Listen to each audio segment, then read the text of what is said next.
Gudridur entre au service d'un bey. Le bey est le gouverneur turc de Constantine. Elle va donc vivre dans la demeure d'un dignitaire riche et influent.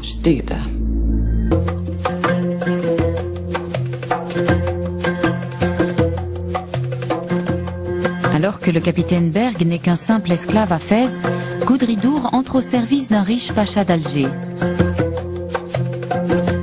On pense que le petit Solmundur reste à ses côtés, au moins durant les premières années. D'après les archives islandaises, Anna, la voisine de Gudridur, adopte la foi musulmane. Et son maître la prend comme épouse. Ils ont eu beaucoup d'enfants. Harkholoufs débute comme valet. Le bey est le gouverneur turc de Constantine. C'est aussi le nouveau maître de Harkholoufs, qui l'a choisi pour ses capacités. Le bey achète de jeunes esclaves chrétiens et les entraîne pour se constituer une garde d'élite. Harkholoufs va faire partie de cette milice. Le jeune Danois apprend vite. Bientôt, il parle le turc, l'arabe et la lingua franca, qui mélange des langues parlées tout autour du bassin méditerranéen. Au bout de 3 ans et demi, il est promu au rang de trésorier et reçoit un lopin de terre, des chameaux, des moutons et même des serviteurs, et ceci en dépit de son statut d'esclave. Harkholoufs est aussi chargé des basses œuvres du bey.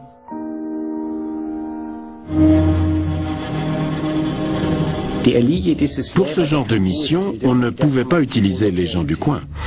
Il fallait que ce soient des esclaves. Les Turcs les ont intégrés dans leur système de répression en Afrique du Nord. Cela montre que les habitants ne se souciaient pas des esclaves, qui étaient dans une situation très précaire. Tant qu'ils étaient associés au pouvoir, ils étaient respectés. Mais s'ils tombaient entre les mains de la population, c'en était fini d'eux.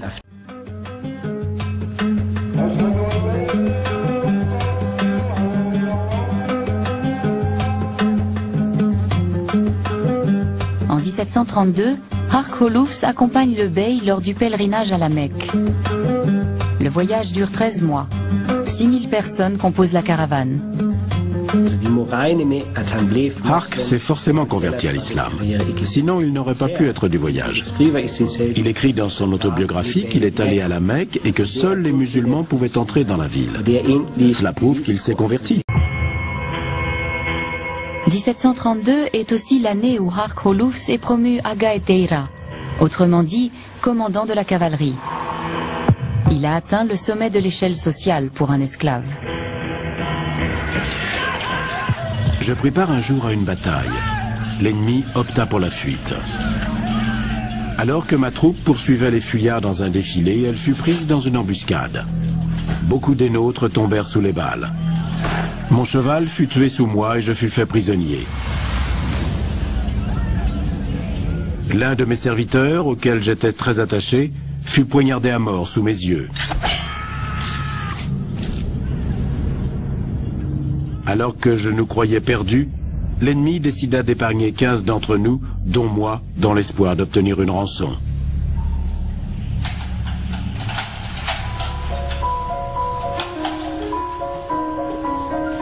On m'emprisonna dans un donjon.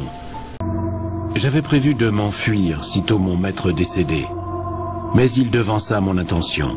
Il m'annonça que je pouvais quitter Constantine. J'étais libre. Avant de partir, j'allais le voir, je l'embrassai et lui dis « Effendi, je vous remercie pour le pain et le sel que vous m'avez donné au cours de ces 12 années. Je vous supplie de me pardonner les erreurs que j'ai commises. » Mon maître me répondit « Je vous remercie, capitaine, pour vos services. Et si je vous ai offensé, je vous demande pardon. » Je tombai à ses genoux. Mais le vieil homme me releva. Les larmes inondaient son visage. Il mit sa main sur ma tête et dit « Que Dieu t'accompagne. Garde-toi des boissons fortes, des femmes et des juifs d'Alger. Qu'ils ne te soutirent pas tout ton argent. » Hark rentre chez lui au terme d'un voyage long et difficile. Il passe par Marseille, Lyon, Paris et Hambourg. Enfin, en 1736, Hark retrouve son île natale. Après plus d'une décennie, Hark Holoufs a regagné Amrum. Il est arrivé dans son uniforme de commandant, dont nous voyons ici quelques éléments. Il était très riche. Le bey lui avait donné beaucoup d'argent. Lorsqu'il a retrouvé sa terre natale, il avait 28 ans. Il est tombé amoureux d'une jeune femme qui était déjà fiancée. Mais comme Hark disposait d'une jolie fortune, les fiançailles ont pu être rompues. Dans toute l'Europe, on trouve dans les archives des registres et des lettres qui décrivent les tâches dévolues aux esclaves. Parmi les archives, Éric Goebel a découvert un document exceptionnel par sa rareté. Cette lettre a été écrite à Alger le 10 janvier 1710.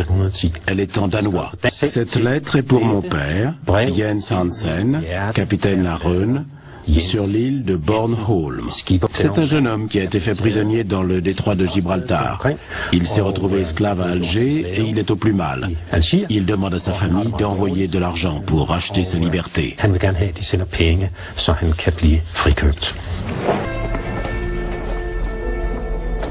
Mais les traités ne suffisent pas.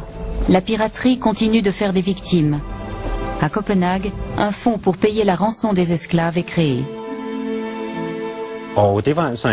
C'était une sorte de caisse d'assurance à laquelle tous les armateurs devaient contribuer.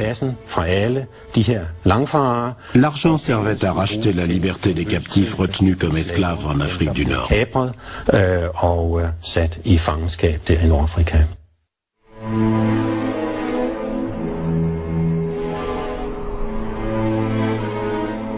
Bien loin des rivages de la Méditerranée, sur la petite île d'Amrum, Oluf Jensen, le père de Hark, tente pendant 10 longues années de réunir la rançon de son fils.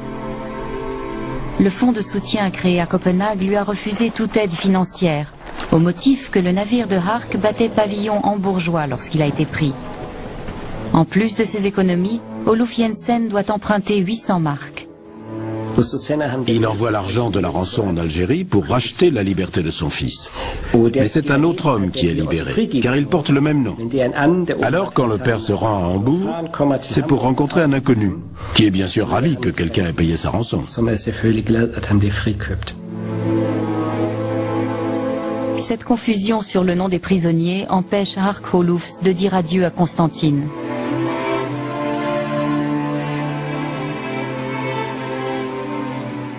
Voilà 16 ans qu'il a quitté sa terre natale et 12 années qu'il vit en esclavage. De ce qu'il ressent, de son désir de rester en Afrique du Nord ou de repartir, nous ne savons rien. Mais de ce côté-là de la Méditerranée, son avenir est incertain.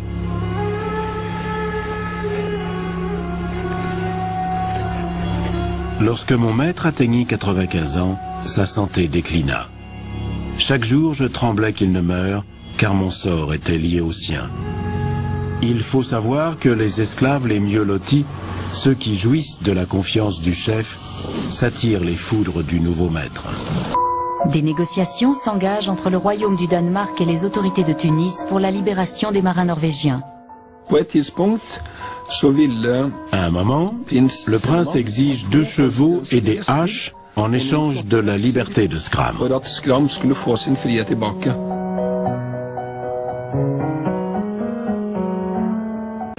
Les Islandais ont fait plusieurs requêtes auprès de leur roi à Copenhague. Ils lui demandaient de racheter leur liberté, mais en vain.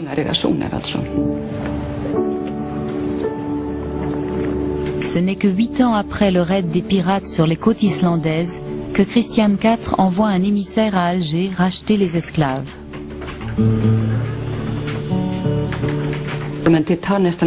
Cela lui a pris plus d'1 an pour négocier les termes de la libération de chaque esclave. Il faudra attendre mi-juin pour que soit rachetée la liberté de la dernière esclave, Gudridur.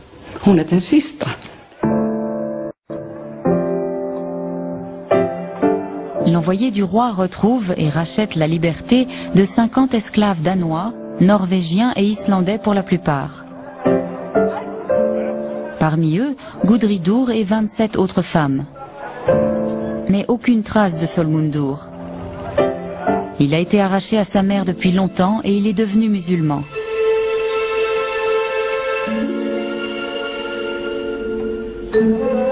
En Suède, une libération d'esclaves est négociée dans les années 1750. Le capitaine Marcus Berg est resté esclave 2 ans à Fès avant d'être libéré contre une rançon. À la différence de Harkolufs, dont la famille a réuni l'argent de la rançon au prix d'énormes sacrifices, le marin Skram est libéré au bout de 3 ans de captivité grâce au fonds danois d'aide aux captifs. Le jeune Norvégien avait pris la mer depuis le port de Bergen, qui appartenait alors à la couronne danoise. Au terme de longues négociations, le Fonds danois d'aide aux esclaves, créé à Copenhague, a réussi à faire libérer l'équipage du Fru Alida. Le fonds a envoyé de l'argent depuis la capitale danoise à Tunis via des intermédiaires basés en Europe et il a été remis à la famille royale tunisienne. En 1750, Skram embarque à la Goulette, le port où il était arrivé les fers aux pieds. Depuis Livourne, il entame un périple jusqu'à Amsterdam, à pied. De là, il prend un navire pour Copenhague. Marcus Berg et une grande partie de son équipage ont fini par être libérés. Mais la plupart des marins européens, réduits en esclavage, sont morts en Afrique du Nord, ou se sont convertis. Aujourd'hui, il y a beaucoup de familles qui vous disent moi, ma grand-mère, arrière-grand-mère était une esclave ou elle a été achetée. Et ils le savent, oui, certaines familles le savent. Hein, ça, ils savent qu'ils sont descendants d'une Yougoslave ou d'une Turque scandinave. Vous voyez, blonde, aux yeux bleus, très clairs, d'autres brunes, d'autres moyennes. Il y a de tout. Gudridur et les autres esclaves d'Alger ont une longue route devant eux avant de revoir leur patrie. Ils voguent vers Marseille, puis Narbonne avant de traverser le sud-ouest de la France vers Toulouse. Ils empruntent la Garonne pour rallier Bordeaux avant d'embarquer pour l'Angleterre, puis Amsterdam. Une fois en Allemagne, à Glückstadt, ils rencontrent le roi du Danemark qui les interroge sur les défenses d'Alger. Ils arrivent finalement à Copenhague à l'automne de l'an 1636.